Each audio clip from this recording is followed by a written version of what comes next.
जमा हुआ भेड़िया, अगर चलो नहीं तो जम जाओगे। जरा सोचो, एक ऐसा गांव जहां तापमान -71.2 डिग्री सेल्सियस तक गिर जाता है। यहाँ पर यदि आपने थोड़ा समय ज्यादा बाहर बिताया तो शरीर पर फ्रॉस्ट बाइट हो सकता है, हाथ पैर खो सकते हैं या फिर जान भी जा सकती है। क्या फ्रॉस्ट बाइट है? सिर्फ 15 मिनट से थोड़ा ज्यादा बाहर रहने पर मेरी नाक पूरी तरह से सफेद पड़ गई। शरीर के सेल्स के अंदर बर्फ के क्रिस्टल बनने लगे और टिश्यू मरने लगे। अगर मैं 5 मिनट और बाहर रुक जाता तो मेरी नाक को परमानेंट टिश्यू डैमेज हो जाता। जब लोग बाहर सांस लेते हैं तो ऐसा लगता है जैसे सूखी घास की सरसराहट सुनाई दे रही हो। वो आवाज होती है गर्म सांस के बर्फ को क्रिस्टल में बदलने की। मैं धरती की सबसे ठंडी बसी हुई जगह पर हूँ, साल के सबसे ठंडे मौसम में। ये ओमिक्रॉन है। जिंदगी बचाने के लिए मैं 20 से ज्यादा कपड़ों की परतें पहने हुए हूँ, जिनका वजन करीब 14 किलो है। 30 डिग्री सेल्सियस गर्म घर से बाहर कदम रखते ही तापमान में 100 डिग्री से भी ज्यादा गिरावट होती है। इसलिए मैं हाथों में दस्ताने, पैर में बूट, पैंट और कोट पहनता हूँ जो रेनडियर की खाल से बने हैं। और ये भी काफी नहीं होता। अब मैं तुम्हें दिखाने वाला हूँ कि जब बाहर जाना ही जिंदगी की लड़ाई बन जाए तो कैसा महसूस होता है। जैसे ही बाहर निकलते हैं कुछ ही सेकंड्स में पलकें बर्फ से जमने लगती हैं और स्किन में चुभन सी होने लगती है। पूरा गांव ऐसा लगता है जैसे सबने छोड़ दिया हो। मेरी उंगली की टिप ठंड से जल गई। ठंड सिर्फ लोगों और जंगली जानवरों को ही नहीं पकड़ती, ये हर चीज को ठप कर देती है। फोन काम करना बंद कर देते हैं या सीधे बंद हो जाते हैं। बाहर खड़ी कारें कुछ घंटों में पूरी तरह जम जाती है। जमीन हमेशा जमी रहती है, इसलिए यहाँ कोई फल या सब्जी नहीं उगती। हमने मॉस्को से फ्लाइट लेकर पूर्व की तरफ 7 घंटे उड़ान भरी और यकुत्स्क पहुँचे। वहाँ से फिर करीब 18 घंटे और 900 किलोमीटर का रोड ट्रिप किया। अब रात के 2 बजे हैं और हम आखिरकार दुनिया के सबसे ठंडे गांव पहुंच गए। थर्मामीटर -60.5 डिग्री सेल्सियस दिखा रहा है। जब हमने कार से बाहर कदम रखा ऐसा लगा जैसे किसी दूसरे ग्रह पर आ गए हों। नाक के अंदर बाल जम गए थे और हर सांस के साथ वो चुभने लगे। यहाँ की सूखी हवा इतनी तेज है कि हमें लगातार खांसी आने लगी। ओमिक्रॉन में करीब 800 लोग रहते हैं जो 1.5 स्क्वायर किलोमीटर के इलाके में फैले हुए हैं। यहाँ बाहर किसी और को देखना लगभग नामुमकिन है, जैसे मानो इस जगह पर वक्त ही थम गया हो। बहुत ज्यादा ठंड है। हम करीब 15 मिनट से बाहर चल रहे हैं। जैसे कि आप देख सकते हैं मेरे दोस्त की पलकों पर बर्फ जमी हुई है, उसकी ऊपरी होंठ पर भी बर्फ की बूंदें दिख रही हैं। इस इलाके में जमीन पूरे साल जमी रहती है। ओमिक्रॉन हमारा इलाका जो पहाड़ों से घिरा हुआ है, यहाँ ठंड इतनी भयानक होती है कि तापमान -63 डिग्री सेल्सियस या यहाँ तक कि -64 डिग्री सेल्सियस तक गिर जाता है। क्योंकि ओमिक्रॉन एक घाटी में बसा है तो यहाँ हवा भी नहीं चलती, ठंड बस बैठ जाती है और रुकी रहती है। इस जमी हुई जमीन की परत को परमाफ्रॉस्ट कहते हैं, जो सैकड़ों मीटर गहरी हो सकती है। इस जानलेवा ठंड से बचने के लिए गाँव वालों ने एक सेंट्रल हीटिंग सिस्टम बनाया है। एक कोयले से चलने वाला बॉयलर पाइप्स के जरिए ज्यादातर घरों तक गर्मी पहुंचाता है। ये सिस्टम हर वक्त चलते रहना चाहिए। अगर थोड़ी देर भी बंद हो जाए तो सबकी जान खतरे में आ सकती है। यहाँ के घर अंदर से आम गांव के घरों से बिल्कुल अलग होते हैं। सेंट्रल बॉयलर से जुड़े हीटिंग पाइप्स हर कमरे से होकर गुजरते हैं ताकि घर गर्म रह सके। जमी हुई जमीन पर घर बनाने के लिए पहले मोटी लकड़ी की बीम बिछाई जाती है ताकि एक फ्लैट बेस मिल सके। फिर उस पर मेन लकड़ियां लगाई जाती हैं। उसके बाद 30 सेंटीमीटर मोटा सा फ्लोर बिछाया जाता है। फिर इंसुलेशन और लास्ट में फिनिशिंग फ्लोर आता है। हर दीवार 7 लेयर से बनी होती है। बाहर लकड़ी, फिर मेन इंसुलेशन के लिए बेसाल्ट फूल, इसके बाद प्लास्टर, जाली, फोम इंसुलेशन, फिर एक और प्लास्टर की परत और आखिर में अंदर की तरफ लकड़ी का पैनल। खिड़कियां ट्रिपल ग्लेज्ड होती है जो इस हड्डी जमा देने वाली ठंड के खिलाफ एक मजबूत ढाल बनाती है। अटारी को भूसे और मिट्टी से इंसुलेट किया गया है। इन सब के साथ एक स्टोव या हीटिंग सिस्टम मिलकर घर को पूरी तरह से गर्म रखता है। लगभग हर घर में एंट्रेंस रूम को जानबूझकर बिना हीटिंग के छोड़ा जाता है। हम अपने घर के सामने वाले कमरे में सब कुछ फ्रीज करके रखते हैं। देखो ये फ्रिज, ये नेचुरल फ्रिज है। यहाँ मैंने दूध और मीट फ्रीज करके रखा है। सब कुछ ठंड में ही स्टोर होता है। जैसा आप देख सकते हैं घर के एंट्री वाले पहले 2 कमरे स्टोरेज और फ्रिज की तरह इस्तेमाल होते हैं। ये बिना गर्मी वाले कमरे ठंड के खिलाफ एक बफर की तरह भी काम करते हैं। कमरे के अंदर खासकर छत पर आप बर्फ और बर्फ के क्रिस्टल साफ देख सकते हैं। ओमिक्रॉन में दिन जल्दी शुरू हो जाता है। ये जो कि इस वक्त तक अपने बाड़े में पहुंच चुकी होती है। यहाँ के पशुपालक गाय के थन पर कपड़ा लपेटते हैं ताकि वो नाजुक हिस्सा फ्रॉस्ट बाइट से बचा रहे और साफ भी रहे। अब ठंड जमने का खतरा नहीं रहता, लेकिन जैसे ही दूध निकलना शुरू होता है हमें बहुत सावधानी रखनी पड़ती है। ओमेकन की इस एक्सट्रीम ठंड की वजह से किसी भी घर में पानी की पाइपलाइन नहीं जाती है, क्योंकि वो तुरंत जम जाएगी। गायों को हर सुबह बाहर इस ठंड में निकलना पड़ता है और नदी तक जाना पड़ता है पानी पीने के लिए। एक एक करके सब गाय बर्फ से भरे इस बर्फीले नर्क में उतरती है। तेजी से चलती है क्योंकि उन्हें पता होता है कि बहुत देर बाहर रुकना जानलेवा हो सकता है। उनके बाल कुछ ही सेकंड्स में बर्फ से जम जाते हैं। नदी का ये हिस्सा जमा नहीं है क्योंकि यहाँ पहाड़ से सीधा ताज़ा पानी आता है। जमीन के नीचे से निकलने वाला स्प्रिंग वाटर भी इसी नदी से मिलता है और यही हिस्सा बर्फ से नहीं जमता। फिर अचानक मेरा पूरा चेहरा सुन्न हो गया। बाएं गाल की मसल बिल्कुल नहीं हिल रही थी। ऐसा लग रहा था जैसे चेहरा पैरालाइज हो गया हो। जब मेरी नाक जमने लगी तो ये टोकियो ने फौरन देख लिया।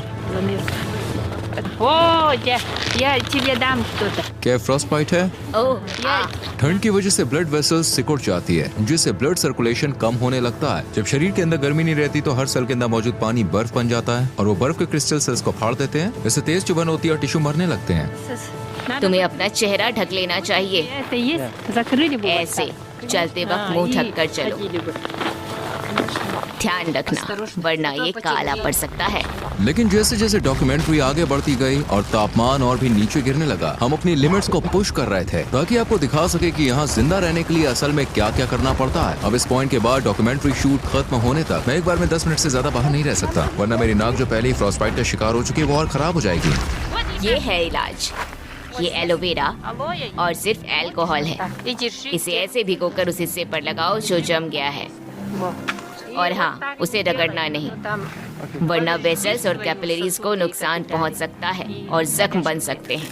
फिर येवडोकिया ने अपने राज के काम की शुरुआत की। आंगन में धुले हुए कपड़े टांग कर सिर्फ कुछ ही मिनटों में वो कपड़े पूरी तरह से जमकर सख्त हो गए। उसके सारे कपड़े एकदम जम चुके हैं। मेरे हाथ भी अब जमने लगे हैं।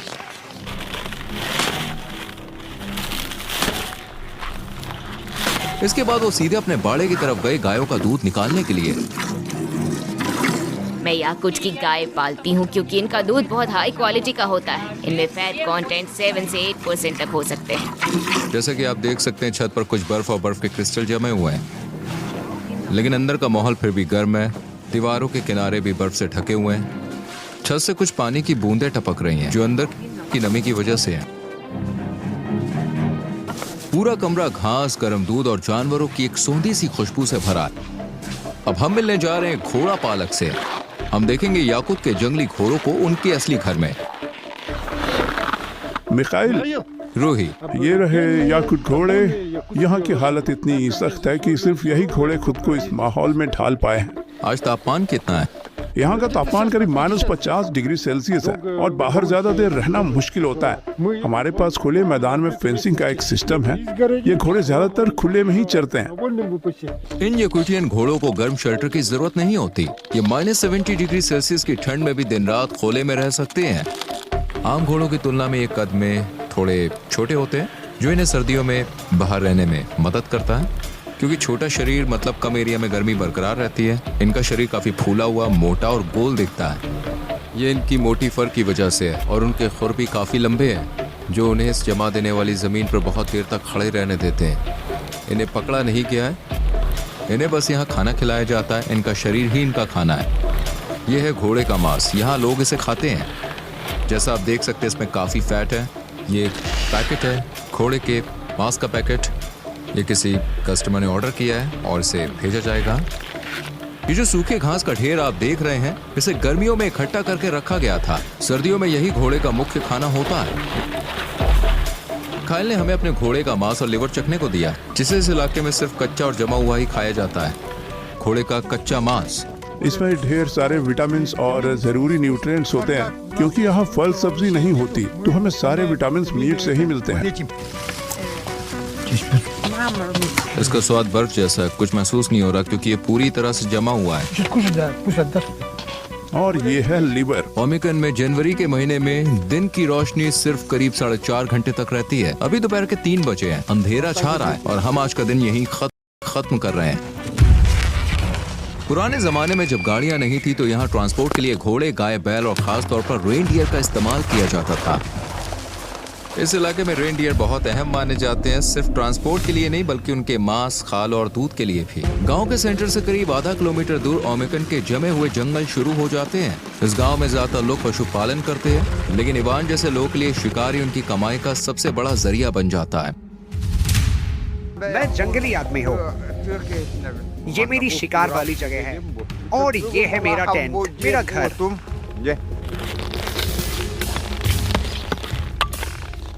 वो अभी आग जला रहा है, हमें इस आग की जरूरत है क्योंकि यहाँ बहुत ज्यादा ठंड है।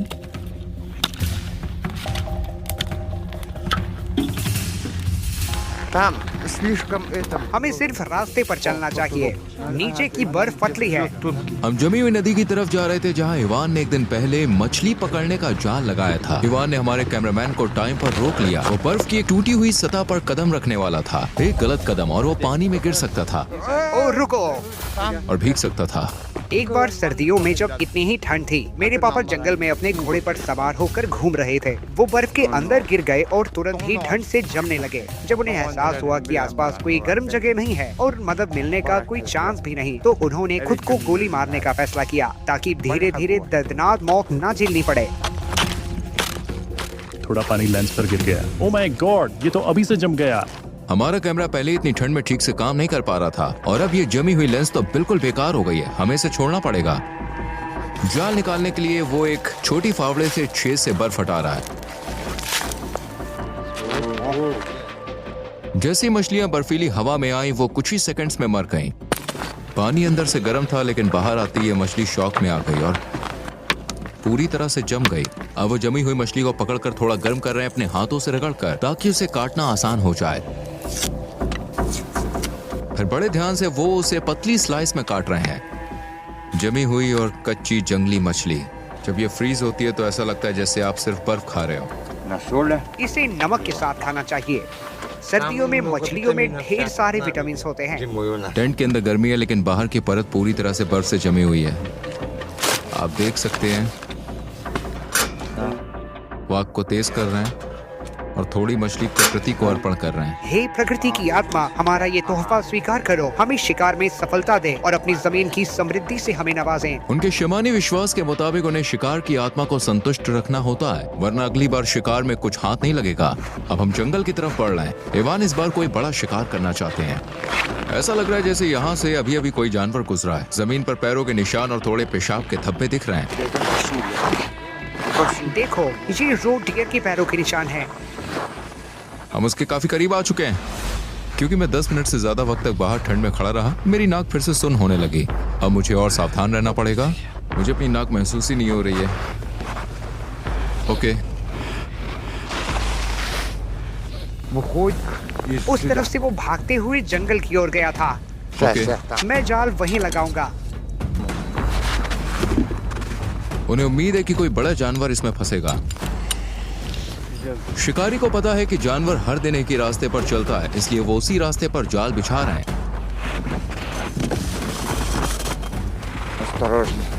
अब वो जाल को बर्फ से ढक रहे हैं। जाल के आसपास के निशानों को मिटाने के लिए वो कुत्ते की पूंछ का इस्तेमाल कर रहे हैं। अब बाद में फिर यही लौटेंगे देखने के लिए कि ये क्या पकड़ता है। लेकिन उससे पहले इवान उस जाल को चेक करना चाहते हैं जो उन्होंने कल लगाया था। वो बर्फ से ढके इलाके को ध्यान से स्कैन कर रहे हैं। ये पूरा इलाका मेरे लिए किताब जैसा है। जब बर्फ गिरती है, मैं उनके पैरों के निशानों से ट्रैक करता हूँ कि कितने जानवर हैं। मुझे पहले से पता है कि इस इलाके में कितने जानवर रहते हैं। साखा एक तुर्किक समुदाय है जो सेंट्रल एशिया से आए हैं और मैं हूँ तुर्की से, एक ऐसा देश जिसकी जड़ें भी इसी जगह से जुड़ी हैं। इस डॉक्यूमेंट्री को आगे बढ़ाने से पहले मैं इस प्रोजेक्ट के स्पॉन्सर को थैंक यू कहूंगा और समझना चाहता हूँ कि मैं इन लोगों से कितनी अच्छी तरह से जुड़ा हूँ। और ये रहा बर्फ पर पड़ा हुआ एक दमदार शिकार। तुम्हें एक खरगोश मिला है और वो भी बहुत बड़ा। हम सबके खाने के लिए काफी होगा। उसे जाल ने नहीं मारा, वो वहीं फंसा रह गया और जानलेवा ठंड ने उसकी जान ले ली। तो यहाँ प्रकृति कोई मजाक नहीं करती। ये जाल उस जाल से छोटा है जो हमने आज लगाया था। अब देखना है कि अगली बार क्या फंसता है। लेकिन फिलहाल आज रात आग पर मीट पकेगा। ओम्याकान में खरगोश बहुत मिलते हैं। युद्ध के समय हमारे लोग इन्हीं खरगोशों का शिकार करके जिंदा बचे थे। तुम्हारा ने खरगोश पकाया अपने घर में डिनर टेबल तैयार की। इसमें बिल्कुल फैट नहीं है, ये बहुत लीन मीट है, थोड़ा सूखा लगता है। आगे आने वाले कुछ सीन शूट करना हमारे लिए सबसे मुश्किल था, लेकिन द ओलेंगोव्स की मदद से, जो रूरल रशिया पर यूट्यूब का सबसे बड़ा चैनल है, हम ये सब शूट कर पाए। सुबह की पहली रोशनी में हमें घर के पास कुछ ऐसा दिखा जिसकी उम्मीद नहीं थी। एक विशाल सांप की मूर्ति जो पूरी की पूरी गाय के गोबर से बनी हुई है। उसका वजन 360 किलो से भी ज्यादा है और इसे एक लोकल किसान ने बनाया है। यहाँ का सब जीरो क्लाइमेट पानी की पाइपलाइन को भी चलने नहीं देता। अगर पाइप लगाए जाए तो उसके अंदर का पानी तुरंत जम जाएगा। इसलिए लोग अपनी जरूरतें ऐसे पूरी करते हैं, जैसे हाथ धोने के लिए टैंकों में पहले से स्टोर किया गया पानी इस्तेमाल करना। हमारा सिंक काफी पुराना है। नीचे एक बाल्टी रखी है जिसमें पानी गिरता है और जब भर जाती है तो उसे उठाकर बाहर फेंक देते हैं। एक बार फिर यहाँ प्लम्बिंग सिस्टम न होने की वजह से घरों में ना तो शावर होता है ना टॉयलेट। इन जरूरी सुविधाओं को बैग में बनाए गए कैबिन्स में रखा गया है जो बिना हीटिंग के होते हैं। सीवेज सिस्टम न होने के कारण इंसानी वेस्ट वहीं जमा रह जाता है जहां उसे डाला गया है। जैसे ही वेस्ट हवा के संपर्क में आता है वो तुरंत जम जाता है और धीरे धीरे बर्फ के खंभों की तरह जमा होता है, जो कभी कभी 1 से 2 मीटर ऊंचे हो जाते हैं और फिर धीरे धीरे टूटते हैं। जब किसी को टॉयलेट जाना होता है तो उसे पहले काफी सारे कपड़े उतारने पड़ते हैं और जल्दी करना पड़ता है ताकि ठंड से जम ना चाहे। ये कोई आरामदेह अनुभव नहीं होता, लेकिन ये टॉयलेट थोड़ा अलग है। इसमें हीटर है, पर प्रॉब्लम ये इसे वेंटिलेट नहीं किया जा सकता क्योंकि बाहर की ठंडी हवा हीटिंग सिस्टम को खराब करती है।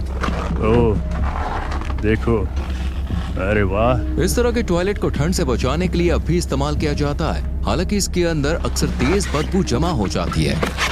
नहाने, खाना बनाने, बर्तन धोने या बस पानी पीने के लिए साफ पानी जरूरी होता है, लेकिन यहाँ पानी हासिल करना अपने आप में एक बड़ा प्रोसेस है। लोग यहाँ नदी से बर्फ के ब्लॉक्स काटते हैं, फिर उन्हें पिघलाकर ताज़ा पानी बनाते हैं ताकि रोजमर्रा के काम हो सके। इस वक्त आप जो देख रहे हैं वो एक सफेद चादर जैसी फैली हुई बर्फ है, लेकिन उसके नीचे एक जमी हुई नदी है जो यहाँ पानी का इकलौता स्रोत है। अब वो एक चिसल से मोटी बर्फ को काट रहे हैं। अगर बहुत ठंड हो तो जल्दी काम करना पड़ता है, वरना खुद ही जम जाओगे। जैसे जैसे हम एक एक करके ठोस बर्फ के ब्लॉक्स काटते हैं, उन्हें उठाकर स्लेट पर रखते जाते हैं। 1, 2, 3। ओप्स। हमने स्लेट पर उतने बर्फ के टुकड़े लाद दिए हैं जितना वो उठा सकता है।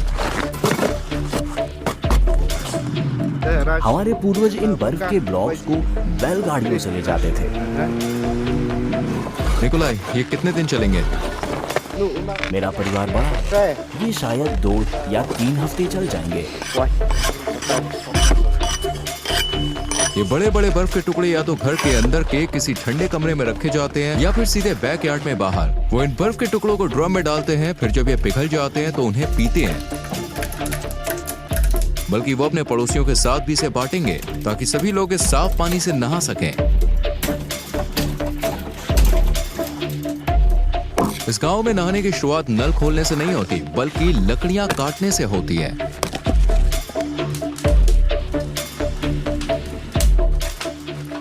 अब वो निकोलाई से लिया गया एक बर्फ का टुकड़ा उठा रहा है और उसे अंदर ला रहा है। हमारे दादा दादी तो 2-2 घंटे तक नहाते हैं। हम आमतौर पर 1.5 घंटे तक नहाते हैं। और तुम्हें अपना नहाना पूरा करने में कितना टाइम लग जाता है? पूरा प्रोसेस लगभग 4 से 5 घंटे लेता है। हम हफ्ते में 1 बार नहाते हैं, शनिवार या रविवार को। अगला स्टेप है जमी हुई शैम्पू की बोतल को स्टोव के पास गर्म करके लिक्विड बनाना। नहाते वक्त ये लोग लोटे से खुद पर पानी डालते हैं। जब नहाना खत्म होता है तो ये फटाफट कपड़े पहनते हैं क्योंकि अब इन्हें 60 डिग्री से बाहर -54 डिग्री सेल्सियस में निकलना है, यानी कुल 114 डिग्री का फर्क। सप्ताह का नहाने का रिचुअल खत्म होने के बाद अगली सुबह जल्दी शुरू होती है। सुबह 7:30 बजे बच्चे एक हड्डी जमा देने वाली ठंडी सुबह में उठते हैं। बाहर अब भी अंधेरा है। घर के अंदर लगे सिंपल वाटर टैंक की मदद से घर की गर्माहट में बच्चे अपना चेहरा धोते हैं और ब्रश करते हैं,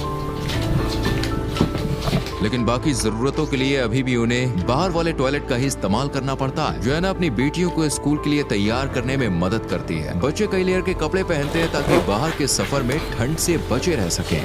बाहर जाने से पहले जोएना अपनी बेटियों के चेहरे पर वुल शॉल कसकर लपेटती है जिससे उनका मुंह और नाक ढके रहे और बर्फीली हवा से बचाव हो। अब वो बाहर निकलने के लिए तैयार है। स्कूल तक का रास्ता लगभग आधा किलोमीटर है। हर सर्द सुबह निकोलाई अपनी बेटियों को लेकर निकलते हैं। ओमेकॉन में स्कूल तब तक खुला रहता है जब तक तापमान -55 डिग्री सेल्सियस से नीचे नहीं चला जाता। उससे नीचे जाना बाहर निकलने के लिए बहुत खतरनाक हो जाता है। आज थर्मामीटर -54 डिग्री सेल्सियस दिखा रहा है। जैसे ही बच्चे स्कूल पहुंचते हैं, दूसरी तरफ इवान जैसे लोग की जिंदगी हर दिन सर्वाइवल और शिकार के इर्द गिर्द घूमती है। हिवान के पास यहाँ कई जानवर हैं। यहाँ तक कि उसके पास एक जमा हुआ भेड़िया भी है। उसने इस भेड़ियों को सुबह होने से पहले यानी करीब 2 घंटे पहले हमारे साथ मिलकर लगाए गए जाल में पकड़ा। भेड़िया जाल में फंसा था और ठंड की वजह से मर गया क्योंकि वो हिल नहीं पाया। ठंड में अगर हिलते नहीं हो तो मर जाते हो। ये नर भेड़िया है। अब हिवान इसकी खाल बेचेगा और इसके मांस का इस्तेमाल करके नया जाल लगाएगा जिससे वो भालू का शिकार करेगा। वो हमें अपने शिकार का कलेक्शन दिखा रहा है। ये उन लोमड़ियों की खालें हैं जिन्होंने उन्हें पूरी सर्दी ट्रैक किया और पकड़ा। इसकी फर कितनी मोटी थी, ये तो पूरा बड़ा भालू था। इन भालुओं को मारना पड़ा क्योंकि ये मेरे जानवरों पर बार बार हमला करते थे। हर साल ये मेरी जमीन पर आ जाते हैं और हर बार इनकी संख्या बढ़ती जा रही है। ओमिकन की ठंड इतनी ज्यादा है कि सबसे मजबूत गाड़ियां भी फेल हो जाती हैं अगर उन्हें सही तरीके से तैयार ना किया जाए। अगर कोई गाड़ी कुछ घंटे तक बिना इंजन चलाए बाहर रह जाए तो वो पूरी तरह से जम जाती है और बिना पूरी तरह डिफ्रॉस्ट किए चालू नहीं होती। अपनी कार को डिफ्रॉस्ट कैसे करोगे? हम जेट हीटर यूज करेंगे। हमें नहीं पता कि स्टार्ट होगा या नहीं। हर हिस्सा कड़क बर्फ में जम चुका है। मेटल, फ्यूल, तेल, यहाँ तक कि बैटरी भी। वो सबसे पहले कार पर जमी मोटी बर्फ को ब्रश से साफ कर रहा है। टायर एकदम पत्थर जैसा सख्त हो गया है। बाहर का तापमान -56 डिग्री सेल्सियस था। टायर पंक्चर नहीं हुआ है, बल्कि इतनी ज्यादा ठंड में अंदर की हवा सिकुड़ जाती है जिससे टायर पिचक जाता है। ये लोग इस सेटअप को इंस्टॉल कर रहे हैं ताकि गाड़ी को गर्म किया जा सके। हम इसे पूरी तरह से बंद करने की कोशिश करते हैं ताकि जो गर्म हवा अंदर है वो बाहर न निकले।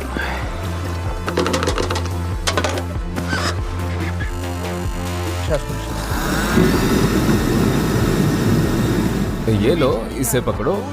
बाहर बहुत ठंड है। यहाँ हर चीज को गर्म रखना जरूरी होता है क्योंकि ये डीजल कार है, इसलिए टैंक में जो डीजल है वो पूरी तरह जम गया है। गाड़ी अब ऐसे ही 3 से 4 घंटे तक गर्म होने के लिए रखी रहेगी। अगर किसी लोकल के पास हीटेड गैराज है तो वो अपनी गाड़ी को महीनों तक सुरक्षित रख सकता है बिना इंजन को खतरे में डाले। जो हमारी गाड़ी को डिफ्रॉस्ट किया जा रहा था तो हमने पहली बार ऐसी गैराज का दौरा किया था। इस गैराज का दरवाजा बहुत ही अच्छी तरह से इंसुलेटेड है। कोई भी कोना खुला नहीं छोड़ा गया है। वो लोग स्पेशल इंसुलेशन मटेरियल का इस्तेमाल करते हैं। दीवार को देखिए, लेयर दर लेयर बनाया गया है और यहाँ हीटिंग पाइप्स भी है जो पूरे गैराज को गर्म रखते हैं। हमने गाड़ी को 3 घंटे तक गर्म किया है। अब इसे स्टार्ट करने की कोशिश करते हैं। बैटरी लगाई जा चुकी है। अब डिपस्टिक से ऑयल लेवल चेक किया जा रहा है। ये पहली बार है जब दरवाजा खोला गया है। हाँ, बहुत बढ़िया। इस गाड़ी को मौत के मुंह से वापस लाया गया है। अब हम यहाँ से निकलने की कोशिश करेंगे। ओमेगन में जिंदा रहने का मतलब प्रकृति पर जीत पाना नहीं है, बल्कि उसके साथ तालमेल बनाकर जीना है। प्राचीन शामनिक ज्ञान से प्रेरित याकुट लोग ठंड से लड़ते नहीं, बल्कि उसे सम्मान देते हैं और उसके नियमों के साथ जीते हैं। देखो, तापमान जरा भी ऊपर नहीं जा रहा है। यहाँ सबसे बेरहम सर्दियों का सामना डर से नहीं बल्कि रिवाजों और विश्वास से किया जाता है। इस अटूट यकीन के साथ कि प्रकृति जितना लेती है उतना ही लौटाती भी है। ये सिर्फ जिंदा रहने की कहानी नहीं है, ये है प्रकृति के साथ जीने की कहानी। एक बहुत बड़ा धन्यवाद मेरे प्यारे दोस्त तुर्गत एकिम को, जो इस पूरे सफर में हरदम मेरे साथ थे। उन्होंने भी ओमेगन में एक वीडियो शूट किया जहां उन्हें एक लोकल परिवार से खास इनविटेशन मिला और उन्होंने इस जमा देने वाले गांव की रोजमर्रा की जिंदगी को कैमरे में कैद किया। और हाँ, जब मैं तुर्गत के साथ शूट कर रहा था तो हम दोनों ने -55 डिग्री सेल्सियस पर जमी हुई नदी में छलांग लगाई। ये मेरी जिंदगी के सबसे एक्सट्रीम एक्सपीरियंसेस में से एक था। अगर आप इस सफर के अनदेखे फुटेज देखना चाहते हैं और इस इलाके की संस्कृति और परंपरा